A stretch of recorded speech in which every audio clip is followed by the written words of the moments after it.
Hello, I'm Lodging Editor Christine Killion. Thank you for listening to Lodging on Demand.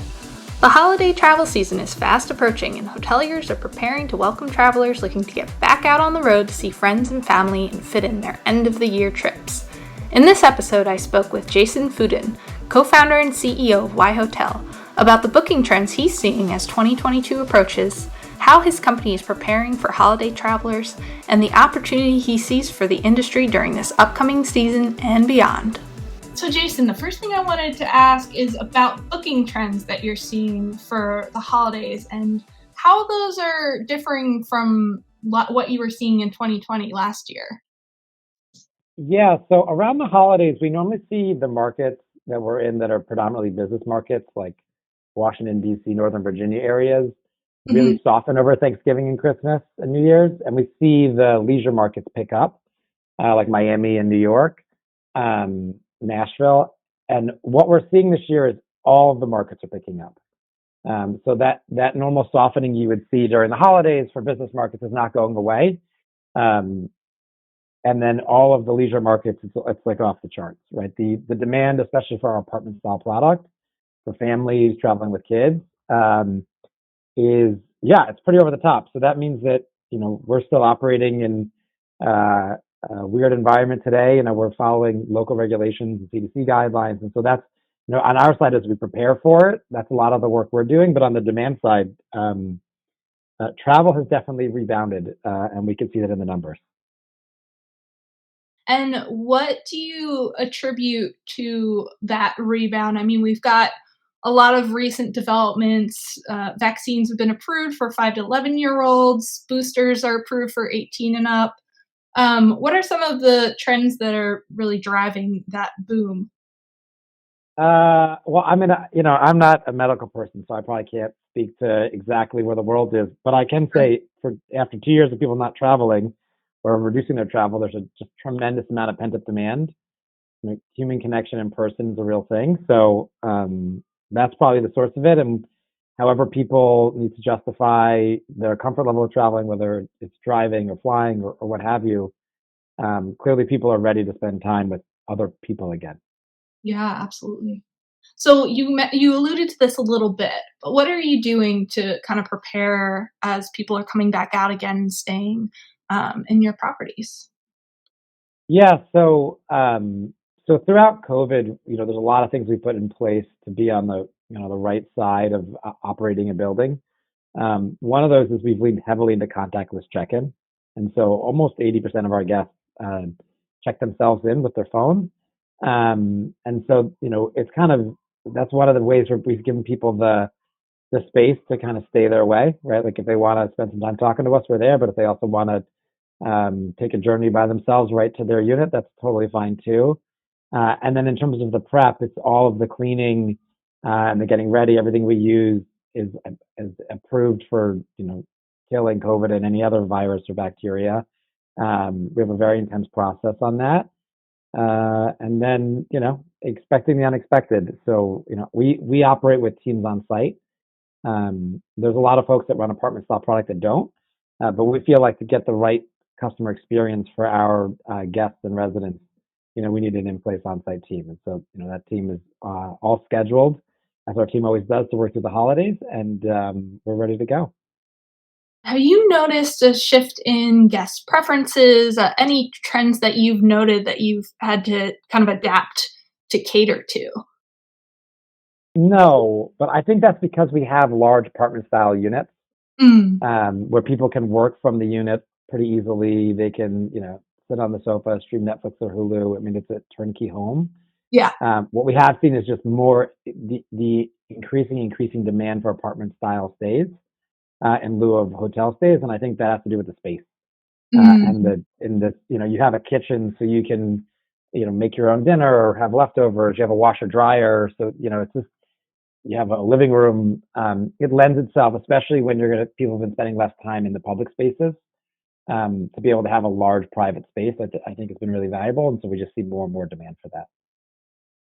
So based on what you're seeing and the booking trends you're seeing for the end of the year, what's your outlook for 2022? What do you expect that year to look like as compared to this year, last year, 2019? I expect 2022 to be the craziest year you've ever seen in travel. Um, and the reason is you have this 2 years of pent up demand, plus you have the demand that would otherwise exist in 22. And so, I think you're going to still see a number of people that don't want to travel or interact with other people because of COVID. I don't think COVID's going to be all the way gone. But you take what's ostensibly 3 years of demand and you cram it into a year, even with some reduction in people's willingness to travel, it's just going to be insane. So the opening up of international borders, the ramping up of flights, businesses requiring travel and putting off like meetings that never happened, individuals. 2022 is shaping up to be very intense in a positive way year of travel. And so, yeah, we're excited for it. I think it beats 2019. Maybe a little bit of a ramp up this spring, but I think that as you look at RevPARs, you saw it in Miami in spring of 21, where it came 30% over 2019 RevPARs. But I think you're going to see it across the board in the United States. Is that this is one of the highest in terms of occupancy and rate of business that we've seen. Are you seeing more international travelers? Are those bookings picking up for you? Yeah, in cities like New York and Miami, they are. But that's a new phenomenon, right? Like Right. previously, most international travelers were banned from the US. So a lot of people make their bookings when you're doing international travel a little bit further in advance than domestic. So yeah, we're seeing a lot of that pickup coming in the spring from folks from around the world. And are those booking windows for domestic travelers still looking pretty tight? Yeah, they're very tight booking windows, and I think that's because of people's uncertainty still, especially business travel booking windows. Where our, where maybe if you were to take the average of our booking window pre-COVID for a business traveler, it was like a couple weeks. Now it's like a few days, which is just crazy, but it's because of the uncertainty in travel on the business side. And then Yeah. the leisure stuff, you're seeing the booking windows actually are the same as they've always been.